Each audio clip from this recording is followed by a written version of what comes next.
நீங்கள் சுதந்திரிக்க வேண்டுமானால் ராஜரீகத்தை நீங்கள் பெற வேண்டும். அதுதான் இயேசுவால் நமக்கு ராஜரீகம் வருகிறது. இயேசு அடிக்கப்பட்ட ஆட்டுக்குட்டியாக அவர் இந்த பூமியிலே வந்தாலும், அவர் யூதா கோத்திரத்த சிங்கமாய் அவர் மரணத்தை ஜெயித்து அவர் உயிர்த்தெழுந்தவர். கர்த்தருடைய பிள்ளை, நீ விசுவாசி, நீ ராஜா மாதிரி, ராணி மாதிரி ஒரு ராஜரீகம் உனக்கு வேணும்.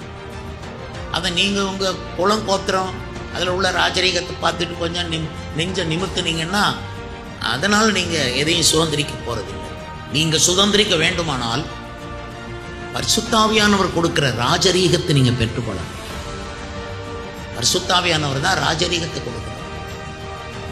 எப்பவுமே சிறுமைப்பட்ட மனிதர்களாகவே நாம் இருக்க நினைக்கக்கூடாது. ராஜரீகமான ஆட்களாக